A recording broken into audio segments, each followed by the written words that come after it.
جاء، سیئت، سوء۔ تو ہمیں اس میں یہ سمجھنا ہے کہ جو حرف مد ہے، الف سے پہلے جیم کے اوپر زبر ہے، الف سے پہلے جیم کے اوپر زبر ہونے کی وجہ سے یہ الف مدہ ہو گیا۔ الف مدہ کے بعد حمزہ آ رہا ہے، اور ہم نے اوپر قاعدے میں پڑھا حرف مد کے بعد حمزہ اسی کلمے میں ہو، تو ہمیں کیسے سمجھ میں آئے گا کہ حرف مد کے بعد جو حمزہ آ رہا ہے وہ اسی کلمے میں ہے، یعنی ایک ہی کلمے میں ہے یا الگ کلمے میں ہے؟ تو اس کو سمجھنے کے لیے ہمیں یہ دیکھنا چاہیے کہ اگر ہم صرف لفظ جا کو پڑھتے ہیں تو یہ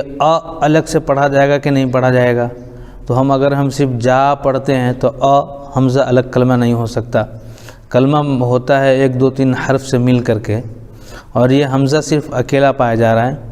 تو پتہ یہ چلا کہ جا پورا یہ ایک کلمہ ہے، تو حرف مد کے بعد حمزہ اسی کلمے میں آیا، اس لیے مد متصل ہوا۔ اور مد متصل کی جو مقدار ہے کم سے کم 3 الف کھینچ کر پڑھنا ہے، جیسے مثال کے طور پہ جا، یہ 3 الف ہو گیا، اس کی مقدار 5 سے 3 الف، یعنی 5 الف بھی کھینچ سکتے، لیکن 3 الف تو ضروری ہے۔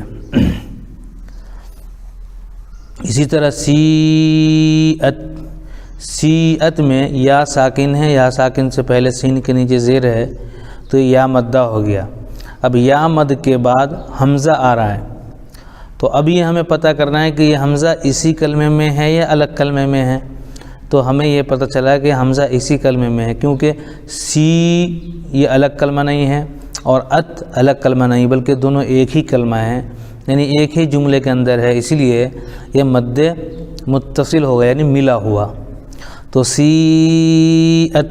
یہ مد متصل ہو گیا۔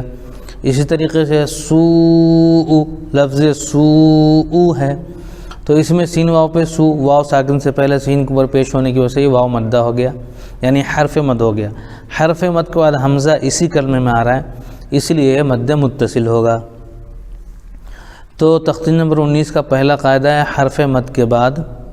یعنی حروف مدہ کے بعد حمزہ اسی کلمے میں ہو تو مد متصل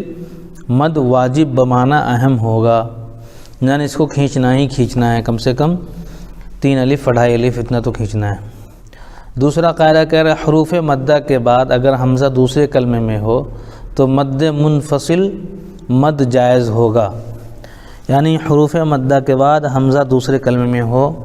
یعنی حروف مدہ الگ کلمے میں ہو اور حمزہ الگ کلمے میں ہو تو یہ مد منفصل ہوگا، یعنی الگ۔ منفصل کے معنی آتا ہے الگ، اور متصل کے معنی آتا ہے ملا ہوا، تو اگر متصل ہے تو مد متصل ہوگا یعنی مد واجب ہوگا، اور منفصل ہے یعنی الگ ہے تو یہاں پہ مد کریں یا نہ کریں دونوں اختیار ہے۔ تو دوسری مثال میں لکھا ہوا ہے فی امرینا، یہ فی الگ کلمہ ہے اور امرینا الگ کلمہ ہے، تو فی جو ہے حرف مد ہے یعنی یا مدہ ہے، یا مد کے بعد حمزہ دوسرے کلمے میں پایا جا رہا ہے، کیونکہ فی الگ کلمہ ہے اور امرینا الگ کلمہ ہے، اس لیے یہ مد منفصل ہوگا، یعنی مد جائز ہوگا، چاہے تو کریں نہ چاہے تو نہ کریں۔ اسی طریقے سے لا اقسم، یہاں پہ بھی جو ہے لا الگ کلمہ ہے اور اقسم الگ کلمہ ہے، تو یعنی حرف مد کے بعد لا جو ہے نا الف سے پہلے لام کے اوپر زبر ہونے کی وجہ سے لا الف مدہ ہو گیا، الف مدہ کے بعد حمزہ تو پایا جا رہا ہے لیکن وہ حمزہ دوسرے کلمے میں پایا جا رہا ہے، اس لیے یہاں پر مد منفصل یعنی مد جائز ہوگا۔ تیسرا ہے قالو انا، تو قالو یہ الگ کلمہ ہے اور انا الگ کلمہ ہے،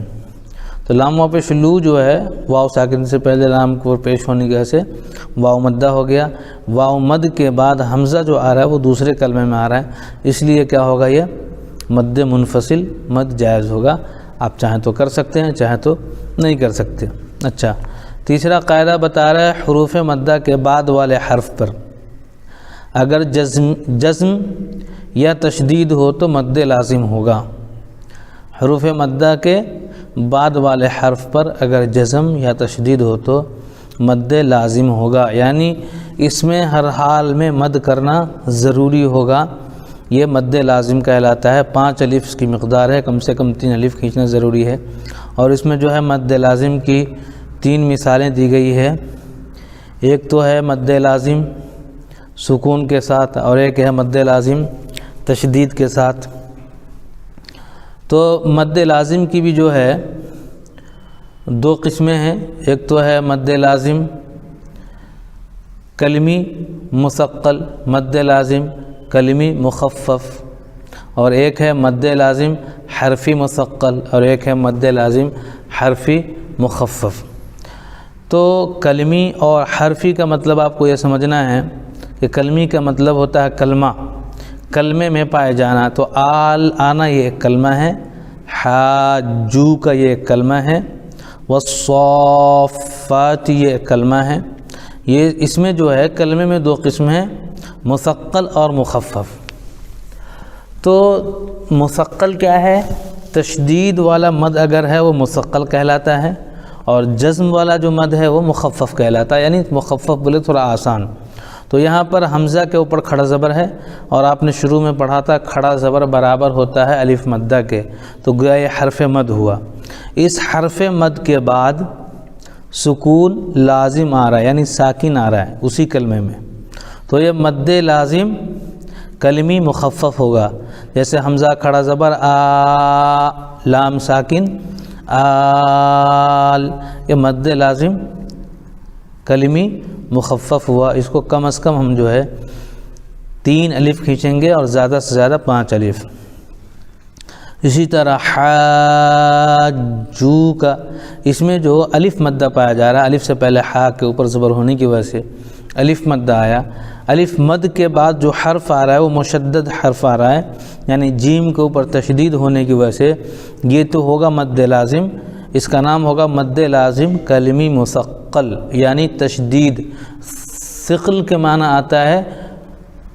مشقت کے، مشکل کے، تھوڑا مشکل ہوتا ہے یہ ادا کرنے میں، اسی لیے اس کا نام رکھا گیا کلمی مثقل، تھوڑا مشکل۔ تو حاجو کا حرف مد کے بعد حروف مشدد آ رہا ہے، اس لیے جو ہے مد لازم کلمی مثقل ہوگا۔ اس طریقے سے والصافات، یہاں پہ ہم دیکھ رہے ہیں تو صاد کے اوپر کھڑا زبر ہے اور کھڑا زبر الف مدہ کے برابر ہوتا ہے۔